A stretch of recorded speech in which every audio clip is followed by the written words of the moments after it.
Dear student, welcome to your channel physics the knowledge of nature. आज की video में हम नीट 2026 की स्ट्रैटेजी को डिस्कस कर रहे हैं। देखिए, आप चाहे नीट 2026 के लिए प्रिपेयर कर रहे हैं या कोई अभी 10th पास किया और वो 2027 के लिए प्रिपेयर कर रहा है, तो देखिए 2025 का जो पेपर है उसको सामने रखते हुए 2026 के लिए हमें क्या स्ट्रैटेजी जो है अपनाना चाहिए, इसको हम बात करें। देखो, वीडियो बहुत छोटी है लेकिन कुछ इंपॉर्टेंट पॉइंट्स को हम इसमें डिस्कस कर रहे हैं। तो सब जानते हैं नीट 2025 का जो पेपर था वो डिफिकल्ट तो था, लेकिन कई सारे लोगों ने उसको जो है अनएक्सपेक्टेडली डिफिकल्ट आ गया। डिफिकल्ट तो था ही, अब अनएक्सपेक्टेड रहने की वजह से ज्यादा नुकसान हो गया, जिसकी वजह से स्टूडेंट पैनिक सिचुएशन में आ गए। अब देखिए, जो कंटिन्यूएशन था, जो ट्रेंड था 2021, 22, 23, 24 चारों साल के अगर पेपर देखेंगे या 2020 से आगे का जो ट्रेंड रहेगा वो पेपर आसान होता चला गया। ओके, अगर 2024 का देखेंगे तो बहुत ही सिंपल पेपर था और उसके स्कोर्स भी देखे हमने कि बहुत ज्यादा स्कोर थे, कट ऑफ बहुत हाई गया है। तो अब जो है ना, सबके जहन में यही था कि भी पेपर इस तरह से मतलब ट्रेंड बन गया और हमें बहुत बड़ा स्कोर लेना है, और एकदम से पेपर जो है डिफिकल्ट के साथ मतलब जो अनएक्सपेक्टेडली डिफिकल्ट आ गया, जिससे स्टूडेंट काफी परेशान हो गए और वो जो है पैनिक सिचुएशन में आके अपना बेस्ट नहीं दे पाए। तो इस वीडियो में हम यही समझेंगे कि सबसे पहले भैया जो डिफिकल्ट बोल रहे हैं, कभी पेपर डिफिकल्ट था और साथ में अनएक्सपेक्टेड जैसे था, ट्रेंड से हट के आ गया, इसलिए उसको अनएक्सपेक्टेड बोला और इसका नुकसान ज्यादा हुआ। तो इसमें ये दोनों चीजें थी, हमने यहाँ लिखा अनएक्सपेक्टेड वर्सेस डिफिकल्ट, दोनों पॉइंट को डिस्कस करेंगे कि भाई दोनों के लिए किस तरह हमें प्रिपेयर होना चाहिए। तो यहाँ पे अगर बात करें तो जैसे हम फिजिक्स की बात कर रहे हैं, वही बात आप केमिस्ट्री और बायो के लिए भी अप्लाई कर सकते हैं। अब कैसा है, फिजिक्स में जो है न्यूमेरिकल ज्यादा होते हैं, तो हम अपने सब्जेक्ट के हिसाब से स्पेसिफिकली बात कर रहे हैं। तो देखिए, अगर पेपर डिफिकल्ट होगा, ओके, पेपर अगर डिफिकल्ट आता है तो कई सारे स्टूडेंट तब भी नहीं कर पाते कि कई सारे क्वेश्चन मुश्किल है बल्कि वो छोड़ दिया। ओके, यहाँ पे सिचुएशन अनएक्सपेक्टेड की मिक्स्ड थी।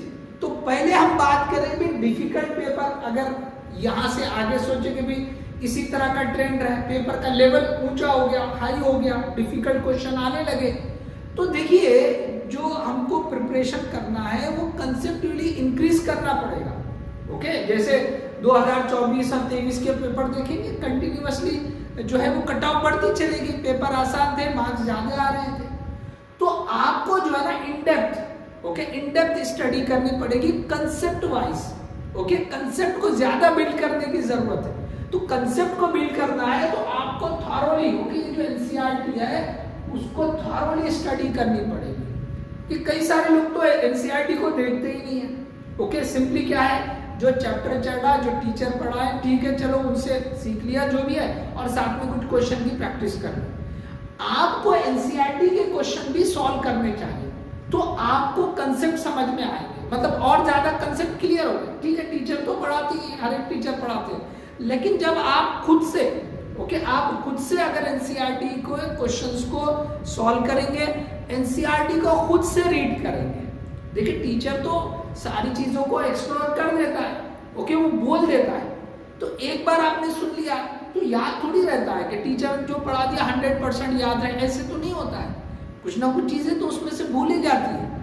ओके, तो सबसे पहले हमको जो है ये एनसीईआरटी को पढ़ना चाहिए, समझना चाहिए उसमें क्या दे रखा है। टीचर ने पढ़ाने के बाद तो आपको वो भी समझ में आएगा, तो होना हो कुछ ना कुछ चीजें आपको और अच्छे से क्लियर होगी। उसके साथ में उसके जो प्रैक्टिस वाले क्वेश्चन होते हैं आप उसे भी सॉल्व करना चाहिए। और जो एनसीईआरटी जो है सीबीएसई बोर्ड से एग्जाम लिखता है उनके लिए तो बहुत ही अच्छा है, वो सारे क्वेश्चन तो उनको तैयारी करनी होती है। लेकिन जो सीबीएसई बोर्ड से एग्जाम नहीं लिख रहे, सपोज जो थ्योरी एग्जाम होता है, लेकिन एटलीस्ट ओके, नीट की तैयारी के लिए आपने कम से कम ये एनसीईआरटी के जो क्वेश्चंस होते हैं, एक्सरसाइज होती है, उसे करना चाहिए। इसी तरह से एससी वर्मा सर का बुक है, ओके, इसके भी क्वेश्चंस किया, ओके, इनकी एससी वर्मा सर की जो बुक है, ओके, तो इनके भी जो क्वेश्चंस हैं, एक्सरसाइज हैं, ओके, इनकी भी आपको प्रैक्टिस करनी चाहिए। तो अगर आपने एनसीईआरटी के क्वेश्चन और ऋषि वर्मा सर के क्वेश्चंस आपने अच्छे से कर लिए तो डेफिनेटली आप जो भी सर से पढ़े और साथ में अगर इनके क्वेश्चन की प्रैक्टिस कर ली तो डेफिनेटली आपका जो कंसेप्ट है वो अच्छे से बिल्ड होगा। तो ये जो क्वेश्चंस आप करेंगे ना, इससे कंसेप्ट बिल्ड होगा तो आपको जो वैरायटी के क्वेश्चंस है ना वो समझ में आएंगे। अब क्या हो रहा है, देखिए जो क्वेश्चंस आ रहे हैं ना वो एमसीक्यूज, वो स्टेटमेंट बेस्ड आ रहे हैं, असर्शन रीजन पढ़ गए, ओके असर्शन रीजन से ज्यादा स्टेटमेंट बेस्ड और मैच द फॉलोइंग ये बहुत हो गए।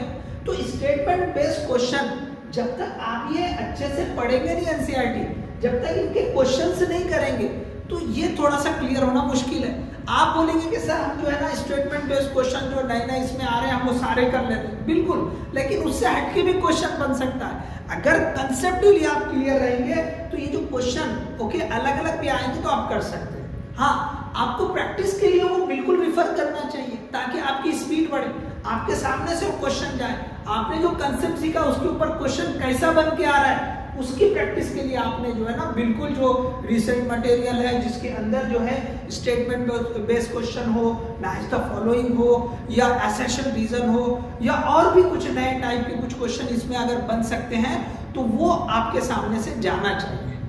तो आपको खुद ये रियलाइज होगा कि हाँ हमने ये कंसेप्ट यहाँ पे सीखा था, देखो इसके ऊपर इस तरह से क्वेश्चन बना के पूछा है।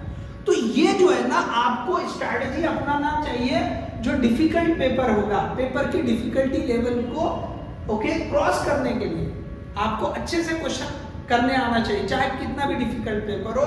तो उसके लिए ये जो है आपको फॉलो करना पड़ेगा। अब इसके बाद जो है दूसरा पॉइंट था कि अनएक्सपेक्टेड, हम जैसा सोच रहे थे एकदम से डिफिकल्ट, तो अभी भी ये सोच के चले कि हम जो लेवल पे स्टडी कर रहे हैं तो अगर उससे हटके और भी हाई लेवल पे अगर पेपर आ जाता है तो अब उसके लिए कैसे प्रिपेयर करें। तो देखो ऑन एंड ऑफ हमको इस तरह का जो है ना रैंडम पेपर, एकदम से हटके जो पेपर है वो हमको जो है ना टेस्ट के लिए लेना चाहिए।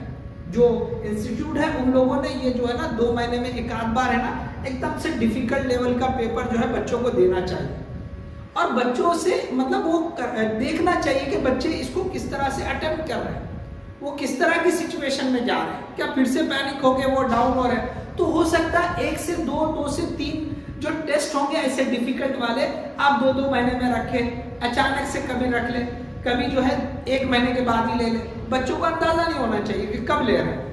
तो वो जो है ना सडनली जब डिफिकल्ट पेपर देखे तो वो उसको किस तरह फेस कर रहे हैं, तो ये इसके लिए हमको तैयार करना पड़ेगा, ऐसे ही नहीं हो जाएगा। तो आप कम से कम पूरे जैसा 1 साल में अगर ऐसे 4-5 एकदम से रैंडमली डिफिकल्ट पेपर उनको दे देंगे बीच बीच में, तो उससे क्या होगा कि बच्चे पहली बार में हो सकता है एकदम से पैनिक हो जाए, जैसे नीट 2025 में हो गए, दूसरी बार देखेंगे तो आपको उनको समझाना पड़ेगा कि भाई पेपर कितना भी डिफिकल्ट हो, आप सिर्फ वो देखो कि आपको इसमें से क्या आता है, उसको कूल माइंड रख के आप सॉल्व कर। अगर वो ये सीख जाएंगे कि भाई पेपर कितना भी डिफिकल्ट हो, भाई हमें उसमें से ये देखना है कि व्हाट वी कैन डू, हमें उसमें से क्या आता है और उसको बेस्ट लेवल से करना चाहिए, उसमें गलती नहीं होना चाहिए। अगर ये हमने बच्चों को समझा दिया या स्टूडेंट ने इस बात को समझ लिया तो डेफिनेटली फिर वो अनएक्सपेक्टेड पेपर से भी जो है ना उनको कोई फर्क नहीं पड़ेगा, वो पैनिक सिचुएशन में नहीं जाएंगे।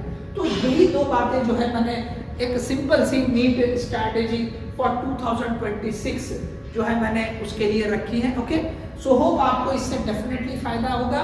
तो इस वीडियो को आप ज़्यादा से ज़्यादा लाइक करें, शेयर करें, ओके, और हमारे चैनल को सब्सक्राइब भी करें। देखिए हम नेक्स्ट जो है डे जैसे हमने डिक्लेयर किया था कि 10 जून से हम बैच शुरू कर रहे हैं, सो 10 जून से हम जो है 11 की नई बैच शुरू कर रहे हैं। इसी तरह से नीट रिपीटर के लिए भी हम बैच शुरू कर रहे हैं। ओके, तो पहले वीक में हम बेसिक मैथमेटिक्स ले रहे हैं, तो जिसमें वो दोनों के लिए कॉमन जैसा रखेंगे। फिर उसके बाद वाले वीक से नेक्स्ट वीक से हम क्या करेंगे, दोनों को सेपरेट अलग अलग बैच लेंगे। 11 की बैच अलग चलेगी उनके टॉपिक के हिसाब से और रिपीटर की बैच भी अलग से चलेगी। तो ये जो है सिंपल कि हम किस तरह की स्ट्रैटेजी 2026 के लिए अपनाना चाहिए वो हमने डिस्कस किया। चलिए, all the best, thank you.